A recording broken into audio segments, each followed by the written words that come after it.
우리의 선한 목자 되어주시는 하나님, 22년 한 해를 주님의 은혜 가운데 많은 문제들로 어려운 중에도 무사히 마무리되게 인도해 주시는 은혜를 감사드립니다. 이제 새해 첫날을 주일로 시작하는 계명년 새해는 주님의 뜻을 이루어 감사와 기쁨이 넘치고 소망과 행복이 가득한 한 해가 될 줄로 믿습니다. 새해에는 우리 모두 마음의 헛된 욕심들을 버리고 주님이 주시는 소망과 꿈을 품고 목자 되시는 주님만 바라보며 주님을 기쁘시게 해드리는 우리 함께하는 교회와 성도들이 되게 하여 주옵소서. 공의로우신 하나님,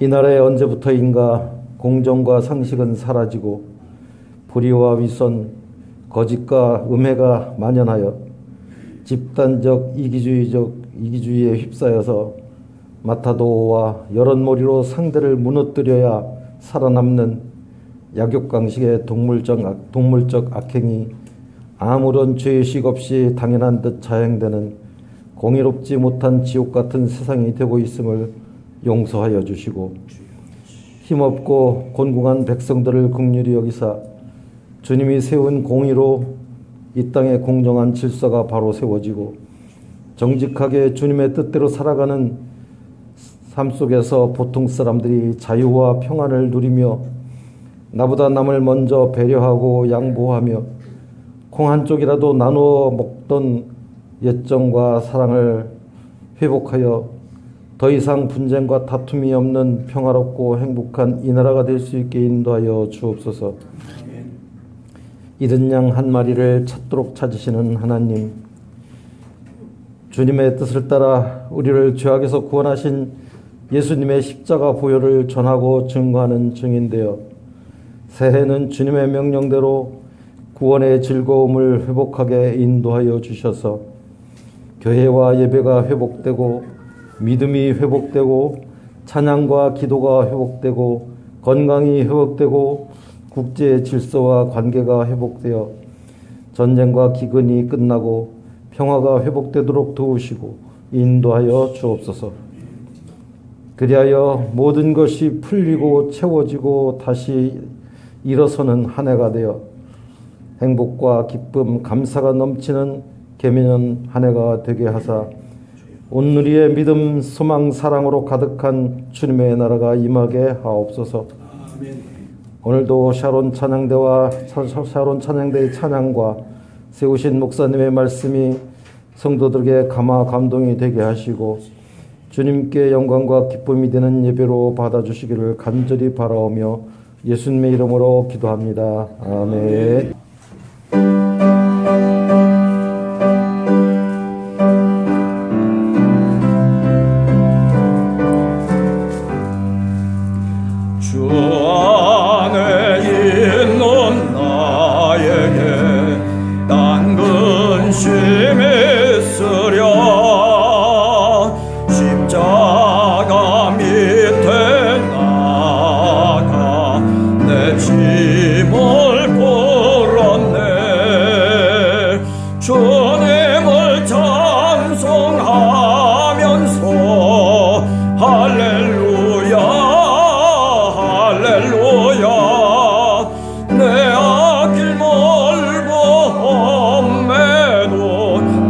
주님만 따라가리.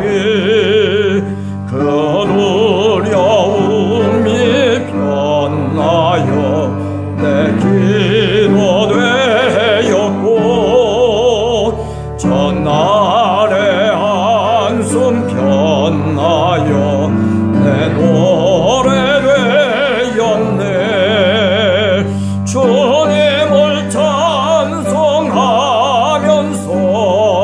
할렐루야 할렐루야.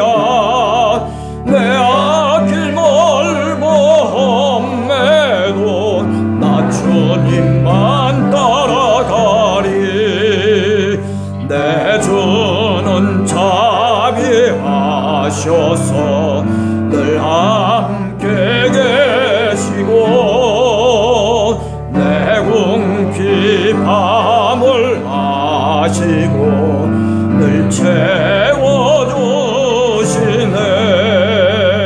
주님을 찬송하면서 할렐루야 할렐루야. 내 앞길 멀고 험해도 나 주님만 따라가리.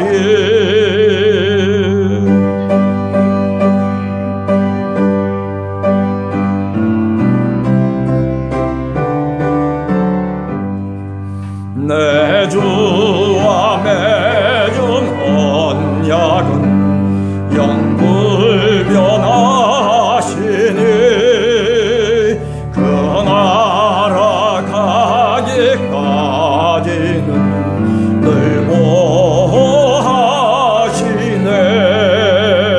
주님을 찬송하면서 할렐루야 할렐루야. 내 앞길 멀고 험해도 나 주님만 따라가리.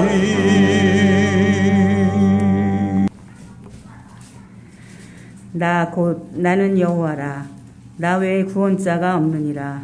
내가 알려주었으며 구원하였으며 보였고 너희 중에 다른 신이 없었나니 그러므로 너희는 나의 증인이요 나는 하나님이라 여호와의 말씀이니라. 과연 태초로부터 나는 그이니 내 손에서 건질 자가 없도다. 내가 행하리니 누가 막으리요. 너희의 구속자여 이스라엘의 거룩하니 여호와가 말하노라. 너희를 위하여 내가 바벨론에 사람을 보내어 모든 갈대아 사람에게 자기들이 연락하던 배를 타고 도망하여 내려가게 하리라. 나는 여호와 너희의 거룩하니요 이스라엘의 창조자요 너희의 왕이니라. 나 여호와가 이같이 말하노라. 바다 가운데의 길을 큰 물 가운데의 지름길을 내고 병거와 말과 군대의 용사를 이끌어내어 그들이 일시에 엎드러져 일어나지 못하고 소멸하기를 꺼져가는 등불 같게 하였느니라. 너희는 이전 일을 기억하지 말며 옛날 일을 생각하지 말라. 보라, 내가 새 일을 행하리니 이제 나타낼 것이라. 너희가 그것을 알지 못하겠느냐. 반드시 내가 광야의 길을 사막의 강을 내리니 장차 들짐승 곧 승냥이와 타조도 나를 존경할 것은 내가 광야의 물을 사막의 강들을 내어 내 백성 내가 택한 자에게 마시게 할 것임이라. 이 백성은 내가 나를 위하여 지었나니 나를 찬송하게 하려 함이니라. 아멘.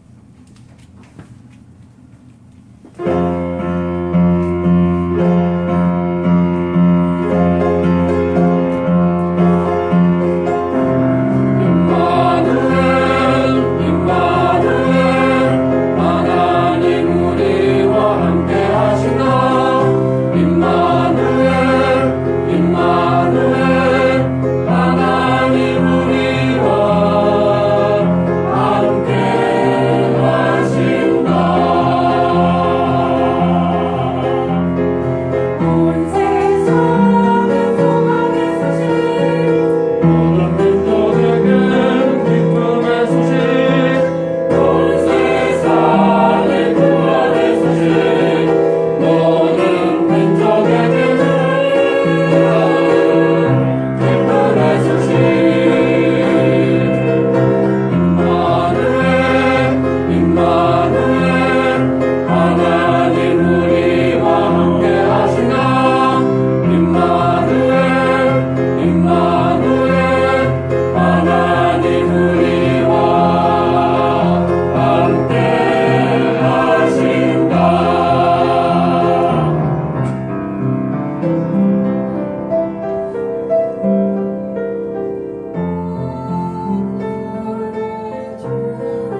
그 근대 교회사 속에서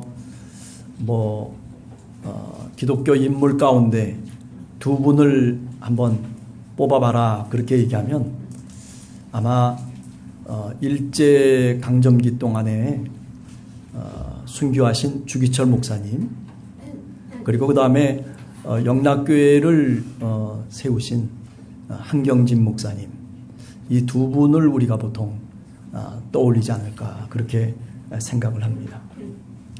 주기철 목사님은 신사 참배 때문에 사실은 순교를 했고, 그런가 하면 한경진 목사는 그렇지 못했죠. 1992년도에 한경진 목사님이 종교 노벨상이라고 하는 템플턴 상을 이제 수상하게 됩니다. 그때 이제 감사 예배를 드리는 그때에 한경진 목사님이 고백한 것이 있어요. 그것은 뭐냐면, 내가 신사 참배를 했습니다. 나는 죄인입니다. 이 고백이 쉬운 고백이 사실은 아닙니다. 말하자면 지금까지 자신의 명예와 자신의 지위를 다 순식간에 잃을 수 있는 그런 시간이었어요. 그런 고백이었습니다. 그러나 그 고백을 하면서 한국에 있는 많은 교회 목회자들과 그리고 성도들이 감격했습니다. 왜 감격했습니까? 절에서 저분이 저렇게 겸손하게 목회를 하셨구나. 청빈하게 목회를 하셨구나. 나는 신사참배를 한 죄인입니다. 하나님 앞에 내가 죄인이라고 하는 의식. 아니 어쩌면 많은 사람들이 신사참배에 저항하면서 거부하면서 주기철 목사님 같은 경우에는 그것 때문에 순교까지 당했단 말이죠. 그런 의미에서 이 한경진 목사님은 자기 자신이 실패한 신앙인이라고 하는 그런 의식까지도 자기 마음속에 명심하고 있었기 때문에 그는 그 이후의 삶이 겸손과 청빈과 그리고 온유의 삶이었다. 그렇게 얘기할 수 있습니다. 이런 면에서 한경진 목사님은 일종의 쓰임받은, 다시 말하면 하나님으로부터 쓰임받은 실패자라고 하는 그런 이름을 갖게 됩니다. 여러분 그렇습니다. 우리가 신앙생활을 하면서 특별히 요한복음을 우리가 읽다 보면 사도 베드로에 대한 이야기를 우리는 잘 알고 있습니다. 열심히 특심이었습니다. 정말 예수 그리스도가 살아가는 삶의 자취를 본받고 따라가려고 결심하면서 그러면서 주님의 수제자로서 살아가고 있었습니다. 그러나 여러분들이 잘 아시는 것처럼 예수 그리스도께서 십자가의 길을 가시는 그 순간에 그는 예수님을 부인합니다. 그것도 3번씩이나 부인하게 됩니다. 그리고 갈릴리로 돌아가서 자신의 삶, 어부의 삶을 살게 됩니다. 그러나 놀라운 것은 부활하신 그리스도께서 그 실패한 베드로를 찾아오셨다는 겁니다. 끝까지 자신의 제자로 삼으셨던 그 예수 그리스도께서 부활하신 다음에 그를 버리지 아니하시고 실패자인 그를 버리지 아니하시고 오히려 찾아오셔서 그에게 묻습니다. 네가 나를 사랑하느냐? 여러분들 잘 아시는 것처럼 베드로가 뭐라고 대답합니까? 네, 제가 주님 당신을 사랑합니다. 그럴 때 우리 부활의 주님께서 이 실패한 신앙인 베드로를 향해서 뭐라고 사명을 주시냐면 내 양을 먹이라, 내 양을 치라, 그렇게 말씀을 합니다. 그 사명과 더불어서 베드로는 다시 거듭나게 됩니다. 여러분, 과거의 삶이 어떠했는가라고 하는 것이 그것이 우리의 삶을 지배할 수도 있지만은 그러나 우리의 삶을 다시 새롭게 만들 수 있는 그런 계기가 될 수 있다라고 하는 것도 또 틀림없는 사실입니다. 믿음의 사람들은 과거의 실패를 실패로 그냥 끝마친 것이 아니라 오히려 그 실패를 통해서 다시 새롭게 거듭남의 계기로 삼았다라고 하는 것을 우리는 성경을 통해서 너무나도 분명하게 알게 됩니다. 여러분, 지난 한 해 동안 우리가 어떻게 살아왔든지 우리의 신앙의 삶이, 아니 내 삶의 그 여정이 어떠했든지 우리는 우리 스스로 우리를 평가할 것입니다. 그러나 그 평가에도 불구하고 그것은 나의 평가, 우리의 평가에 불과할 뿐입니다. 베드로를, 실패한 베드로를 찾아오셔서 그를 붙잡아 주시고 그에게 사명을 주셔서 그를 거듭나게 하셨던 바로 우리 주님이 오늘 또 우리를 찾아오십니다. 2023년 새해라고 하는 이 첫 주일에 주님이 우리를 찾아오셔서 우리들에게 역시 똑같이 묻고 계십니다. 네가 나를 사랑하느냐? 그렇게 3번씩이나 물었던 그 주님께서 오늘 우리들에게도 그렇게 묻고 계십니다. 그렇다면 내 양을 먹이라고, 그렇다면 내 양을 치라고, 그렇다면 네가 사명을 감당해야 된다라고 우리들에게 다시금 사명의 메시지를 오늘 부활의 주님께서 오늘 이 새해 아침에 우리들에게 말씀하고 있는 것입니다. 오늘 이사야 43장 본문을 우리가 읽었습니다. 이사야 43장의 본문은 이사야서에 있어서 굉장히 중요한 본문입니다. 우리가 이사야서를 얘기할 때 보통 제1 이사야 그리고 제2 이사야라고 이렇게 두 가지로 나눠서 생각을 합니다. 제1 이사야는 1장에서부터 39장까지 제1 이사야예요. 제2 이사야는 40장에서부터 마지막 장까지를 보통 제2 이사야라고 얘기합니다. 제2 이사야서에서 이 43장은 가장 키포인트가 되는 그런 중요한 본문이 오늘 우리가 읽은 본문입니다. 아니, 이스라엘 백성들이 사실은 바벨론 포로에 잡혀가 있었어요.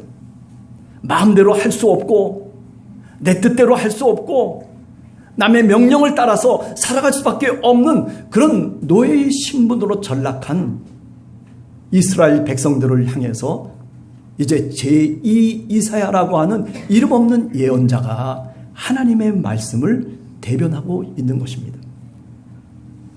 바벨론의 포로로 잡혀온 이스라엘 백성들, 이제 70년이라고 하는 세월이 흘러가면서 그러면서 하나님에 대한 존재감도 이제 잊혀지게 됩니다. 도대체 하나님이 누구신지 그들의 마음속에 남아있는 것을 다 잃어버리는 그런 시점까지 이르게 되었다라고 하는 말입니다. 많은 사람들이 바벨론의 포로의 말기 속에서 이제 기하고 없는 시간만이 흐르고 있다라고 생각하는 사람들이 하나님을 거부하기 시작합니다. 하나님이 도대체 누구신가? 하나님이 도대체 우리를 사랑하시고 하나님이 우리의 주님이시라면 어떻게 우리를 이렇게까지 방치할 수 있고 이렇게까지 우리가 이 지경에 이를 수 있겠느냐라고 하는 그런 반문을 하게 되는 것입니다. 제2 이사야서의 예언자는 그 이야기를 듣고 있는 거예요. 오늘 이 43장을 쓰고 있는 이사야서는 바로 그것을 답하기 위해서 오늘 이 예언서를 쓰고 있는 겁니다. 저는 코로나 기간이라고 하는 이 3년 넘게 4년 가까이 되어가는 이 기간 동안에 오늘 우리의 교회가 어떤 모습이 됐는가를 먼저 생각을 해보았습니다.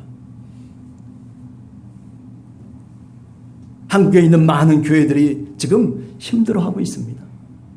아니, 무슨 문제가 있어서가 아니라 코로나라고 하는 그 기간 동안 우리의 신앙의 모습과 태도들이 그리고 마음가짐들이 다 흐트러져 버렸다라고 그렇게 이야기들을 합니다. 도대체 하나님은 어떤 분이신가? 사실 70년이라고 하는 노예 생활을 하면서 그 바벨론의 포로 생활을 하면서 맨 처음에는 그래도 기도도 하고 그리고 하나님의 말씀도 마음속에 새기면서 하나님이 누구이신지를 내가 의식하면서 그러면서 수십 년간을 살았어요. 에스겔 선지자 말씀을 듣기도 하고 그리고 그 속에서 하나님의 뜻을 찾기도 했어요. 그런데 이제 문제는 뭐냐면 시간이 지나면서 점점 더 그 의식이 희박해지고 있다는 것이죠. 이제 지금 제2 이사야서에 오게 되면 이제 그런 의식들이 다 사라져버리고 만 거예요. 말하자면 지금까지 가졌던 신앙을 다 까먹고 이제 더 이상 어떻게 펴놓을 수 없는 그런 상황이 돼버리고 있는 거예요. 그래서 심지어는 제2 이사야서를 보게 되면 이제 많은 사람들이 어쩌면 저 예루살렘을 향해서 저 팔레스틴 땅을 향해서 우리가 다시 되돌아갈 것이다 라고 하는 그런 말을 전하고 그리고 그렇게 이야기함에도 불구하고 많은 사람들은 그걸 고지듣지를 않았습니다. 하나님이 우리 민족을 다시 회복시켜 주실 것입니다. 하나님이 우리 민족을 다시 저 팔레스틴 예루살렘 성전에 다시 나아가서 성전을 짓고 우리의 신앙을 다시 새롭게 해주실 것입니다라고 하는 그런 하나님의 마음을 사실은 제2 이사야서를 쓰고 있는 이 당시에 많은 이스라엘 민족들은 그것에 대해서 회의감을 느끼고 있었다라고 하는 거죠. 과연 하나님이 우리의 구원자이신가? 하나님이 우리의 아버지이시고 하나님이 우리 이스라엘의 왕이신가? 오늘 성경의 말씀을 본문을 여러분들이 읽어보면 바로 거기에 대한 이사야의 대답이 나와 있습니다. 우리의 구원자라는 겁니다. 우리의 아버지라는 겁니다. 하나님이 우리 이스라엘 백성들에게 새로운 사명을 주시고 하나님이 온 땅 위에 하나님을 찬양할 수 있는 그런 사명을 우리 민족에게 우리 이스라엘 민족에게 하나님이 주셨다는 거예요. 비록 지금은 노예살이를 하고 지금은 포로 속에 살아가고 있지만은 그러나 그 희망을 놓지 말라고 오늘 한 예언자가 이스라엘 민족을 향해서 부르짖고 있는 겁니다. 자, 그러면서 한 두 가지 정도를 우리가 오늘 생각해 봅니다. 첫 번째는 우리가 마태복음 1장에도 그리고 28장에도 마태복음의 중심적인 주제가 뭐냐면은 임마누엘이에요. 하나님이 우리와 함께 하신다. 여러분, 지난 2022년 동안 또는 그 이전 우리가 어떻게 살았던 그것이 중요한 것이 아니에요. 물론 그것을 우리의 기억 속에 삼고 그리고 새롭게 우리가 미래를 바라봐야 되는 것 틀림없고 오늘 현재를 우리가 살아가야 되는 것 틀림없지만은 그러나 오늘 또 하나님은 어제나 오늘이나 동일하게 우리와 함께 동행하시는 분이세요. 세상 끝날까지 내가 너희와 함께 하겠다라고 하는 그 임마누엘 하나님이 이제 새해도 우리들이 어떻게 살아가야 될지 우리가 준비하며 우리가 기도하는 그 가운데 주님께서 우리에게 말씀하시는 것은 내가 너와 함께 하겠다는 겁니다. 베드로를 찾아오셨던 주님, 갈릴리 해변가에 낙심하고 그리고 좌절해서 그래서 움직일 수 없는 그런 모습으로 살아가고 있었던 베드로를 다시 찾아오셔서 그에게 사명을 주셨던 것처럼 내가 너와 함께 하겠다라고 하는 그 사명, 우리 각자에게 하나님께서는 새로운 사명을 묻고 계시고 그리고 사명을 주시기를 원하시는 것입니다. 여러분, 그렇습니다. 이제 한 주간 동안 우리가 어떻게 살아야 되겠습니까? 우리가 하나님 앞에 기도하면서 내가 하나님께 받은 사명이 무엇인지를 우리가 스스로 깨달아 알아야 됩니다. 내가 직장을 다니는 이유가 뭐고, 내가 또 이렇게 사업을 하는 이유가 뭐고, 내가 오늘 이 가정생활을 하는 이유가 뭐고, 하나님이 나에게 주신 사명이 있단 말이에요. 제가 신앙생활을 쭉 하다가 이제 생각나는 게 뭐냐면 그거예요. 아, 그렇지. 내가 힘이 있고 재주가 있고 내가 뭔가 가진 것이 있을 때 내가 다른 사람들을 위해서 써야 된다는 거예요. 아니, 하나님을 위해서도 내 사명을 감당할 수 있는 그런 시기가 있는 거예요. 70 가까이 돼 보니까 우리 이수종 장로님도 뭐 마찬가지겠지만은 이게 기력이 옛날 같지가 않아요. 새벽 기도를 마치고, 그리고 옛날에는 뭐 들어놓지도 않고 그냥 성경 보고, 그리고 또 쓰기도 하고 또 타자로 막 치기도 하고 그랬는데, 지금은 어떻습니까? 새벽 기도 마치면요, 뭔가 좀 이상하게 힘이 없어요. 아, 그래서 70에 은퇴하는 모양이다. 그런 생각을 하게 돼요. 제가 왜 이런 얘기를 하냐면, 모든 게 때가 있다는 거예요. 때가. 예. 그 타임을 맞춰야 되는 거예요. 제가 그러면서 생각을 해봤어요. 젊었을 때 어떻게 신앙생활을 했던가. 그래요. 열심히 성경 말씀을 읽기도 하고, 노트에다가 빽빽하게, 대학 노트에다가 그냥 쓰기도 하고, 예. 성경 공부라는 성경 공부는 쫓아다니면서 하나님의 말씀을 알려고 하고 별의별 짓을 다 했어요. 우리 집이 잠실에 있었는데 방배동에서부터 잠실까지 전철을 타고 가면서도 전도를 했어요. 이제 새벽 예배 끝나고 난 다음에 잠실까지, 집에까지 가는 동안에 전도를 하는 거예요. 예수 믿으세요. 전철 저 끄트머리에서부터 저 마지막까지 쭉 돌고 나면, 그러면 이제 잠실역에 내리게 돼요. 아, 그것뿐만 했나요? 아니에요. 버스간에서도 키도 적은 놈이 이거 뭐 잡으려고 그러면 잡혀지지도 않아요, 잘. 그래가지고 주렁주렁 매달려 있는 것 같은 그런 기분에서도 얘기를 했어요. 사랑하는 차 안에 계신 손님 여러분, 안녕하십니까? 할렐루야! 그리고 복음을 전합니다. 한 5분 동안 그러고 있다가 그 다음에 어떻게 하냐면 다 같이 눈 감고 기도하겠습니다. 그러면 다 눈 뜨고 있는 사람들이 없어요. 그럼 다들 그 기세에 눌려가지고 조그만 놈이 어떻게 이걸 잡고서 딱 눈 감고 기도하겠습니다. 그러면 다들 믿던 안 믿던 눈 감고 있어요. 그러면 기도 딱 하고, 그리고 딱 기도 끝나면 예수 그리스도의 이름으로 기도합니다. 아멘! 하고, 그리고 딱 버스에서 내리는 거죠. 그리고 또 다음 버스를 기다리고 있습니다. 미쳤죠? 메가폰을 들고 그냥 시장에 드나드는 사람들 들으라고 그냥 또 뭐 얘기를 합니다. 지금 생각하면요, 정말 웃기는 얘기예요. 그런데 하나님께 감사하는 것은 그럴 때가 있었다는 거예요. 그럴 때가. 평창동 그 꼭대기까지 올라가가지고 금요일날 올라가서 밤을 새고, 그리고 다시 돌아와서 토요일날 다시 직장에 들어가고, 퇴교로에 있는 집집을 다니면서 요비링을 누르고 사형리를 갖고 얘기를 했어요. 혹시 사형리에 대해서 들어보셨나요? 아니, 제가 왜 이런 얘기를 합니까? 왜 이런 미친 짓을 하고 있어요?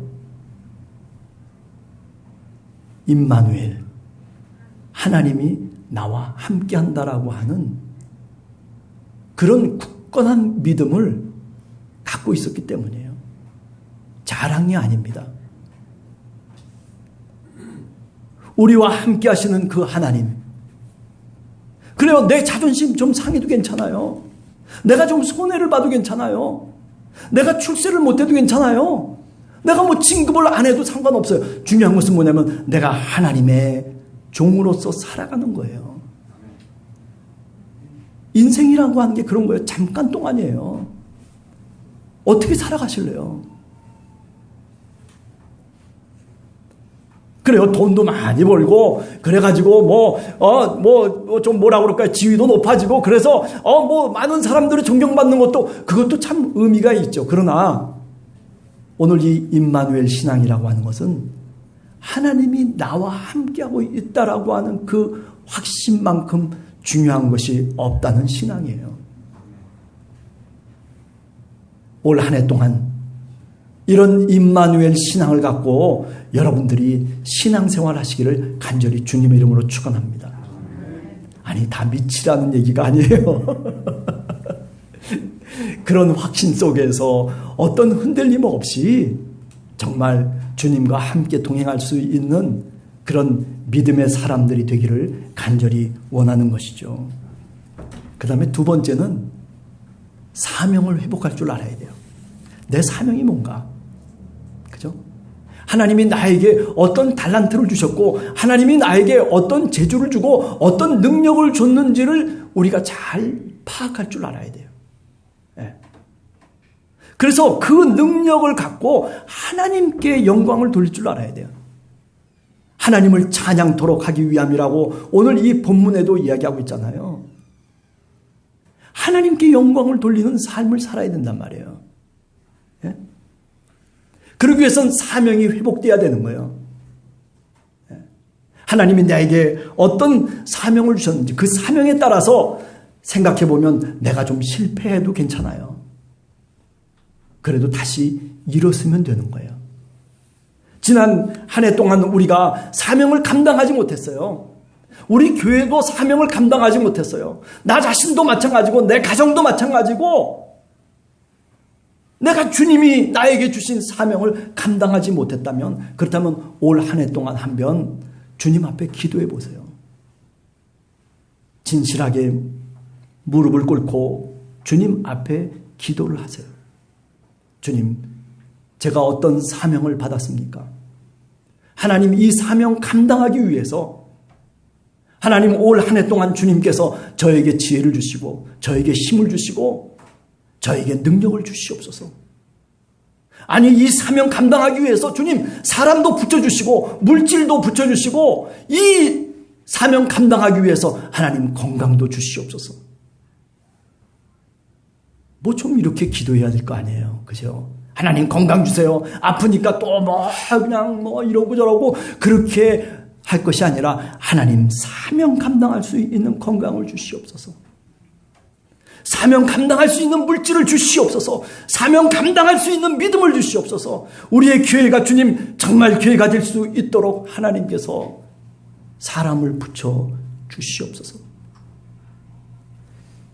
이런 사명을 우리가 하나님 앞에 기도하고 하나님께 내어드릴 수 있는 그런 신앙이 올 한 해 동안 우리 함께하는 교회 성도들이 그런 신앙이 되기를 사실은 하나님도 간절히 원하시고 있다는 것이죠.